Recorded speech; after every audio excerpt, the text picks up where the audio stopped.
চরম অভাবের সংসারে পিতৃহারা দুই প্রতিবন্ধী সন্তানকে যে মা আগলে রেখেছেন তার দিকে তাকালে কান্নায় চোখ ভিজে যায় যে কারো। দারিদ্রতার প্রতিটা কষাঘাত মুখ বুজে শুয়ে যাচ্ছেন মা, যেন তার সন্তানেরা ভালো থাকে। আজ 20 বছর আগে আমার আব্বা চলে গেছে।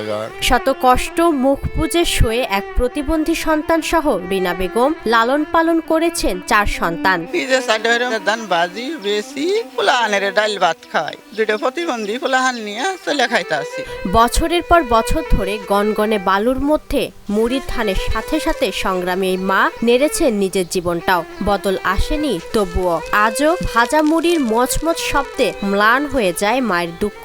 আমরা ছোট ছোট আছিলাম, আম্মা এই ব্যবসা বাণিজ্য করে মুড়ি বেচে আমাদের মানুষ করছে। নিজের জীবনের সমস্ত সুখ শান্তি সজ্ঞানে বিসর্জন দিয়ে একজন রিনা বেগমের সঙ্গগামী মা হয়ে উঠতে পারাটা একই সাথে কষ্টের ও গৌরবের। প্রতিবেশীরা খুব কাছ থেকে দেখেছেন মায়ের সংগ্রাম। হের সাইডে পোলাফান নিয়ে 20 বছর ধরে স্বামী মারা গেছে। হে বিয়ে শাদী বইলে বসতে পারলো নি, পোলাফানের মুহূর্তে চায় বিয়ে বসলো না। হে খুব কষ্ট এদিন কাটাইতেছে। মা রিনা বেগমের বয়স 60-এর আশেপাশে। প্রায় 20 বছর আগে স্বামীকে হারিয়েছেন। হে মনে করেন মুড়ি ভাজা খা সাইডে পোলাহান হয়ে গেছে, দুইটা ফোনায় প্রতিবন্ধী আর দুইটা ফোনায় বালা কইরা খাইতাছে মুড়ি ভাজা ভাজা। মেলা কষ্ট, হের ঘর বাড়িও নাই। সেই থেকে শুরু জীবনের অবধারিত অপ্রত্যাশিত সংগ্রাম। শুরু করেন মুড়ি ভাজা ও বিক্রির কাজ। কেউ এর কাছে গেলে দিব না, সরকারে উৎসাহ দেখে না। সরকারেও মানুষের এত কিছু দিচ্ছে। কোনোদিন আঙ্গরে পোলাহানেরও দুইটা প্রতিবন্ধী, তবু একটা কম্বলও কোনোদিন দেয় নাই। আল্লাহর কাছে সবুর দিয়া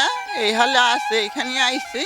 আল্লাহ যে কয়দিন ইজিক আছে দুনিয়াতে, এই কয়দিনই থাকবো, এই কয়দিনই খামো, এই খামো, কিন্তু সরকারের মানুষও দেখে না, সরকারেও দেখবো না। রিনা বেগম জামালপুরের মেলান্দহ উপজেলার নাংলা ইউনিয়নের দেউলাবাড়ি মণ্ডলপাড়ার বাসিন্দা। তার ভাজা মুড়ির সুনামও কম নয়। গ্রামের অনেকেই বাজারের মুড়ি না কিনে সংগ্রামী মা রিনা বেগমের মুড়ি কিনতে বাড়িতে ভিড় জমান। আমার রিনা জির হাতের মুড়ি অনেক স্বাদ, রোজার মধ্যে অনেক মানুষ এখানে কিনতে আসে, অনেকে মুড়ি ভাজতে দেয়, অনেক টেস্ট। আমি খাইতাছি, অনেক মজা, সবাই খায় ভালো বলে। সারা বছর মুড়ির চাহিদা তুলনামূলক কম থাকলেও রমজানে তা কয়েক গুণ বেড়ে যায়। তাই অনেকেই রিনা বেগমের হাতের মুড়ি কিনতে বাড়িতে এসে ভিড় জমান। রিনা বাবুর মুড়িটা খুব সুস্বাদু, দেখতে সুন্দর, খাইতেও স্বাদ লাগে।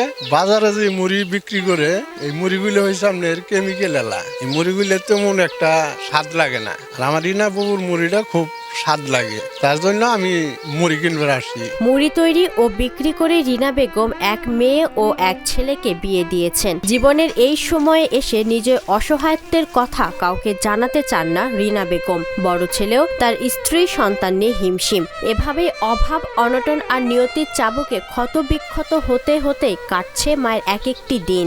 আমাদেরও পোলাওয়ান হয়ে গেছে গা, আমারও তো চলতে পারি না, আবার আমারও চলাইতে পারি না। আমার ওই ব্যবসা বাণিজ্য করে ওই অবস্থা চলতেই আছে। একটা বোন বিয়ে দিছে, আর একটা বোন আছে, আর একটা ভাই, ওটা ধরতে গেলে না থার না হালা, সে মাথার কোনো নাই, শেষ নাই, সে কামাই অর্জন করতে পারে না, চলতে পারে না। কামাই মুড়ি ব্যবসা করি চলতেই আছে পরিশ্রম করে। আমরা টাকা পয়সা কিছু দিয়ে সাহায্য করতে পারি না, সে দুঃখ লাগে আমাদের। তার বাদেও সে মুড়ি ব্যবসায়ী করে চলতেছে।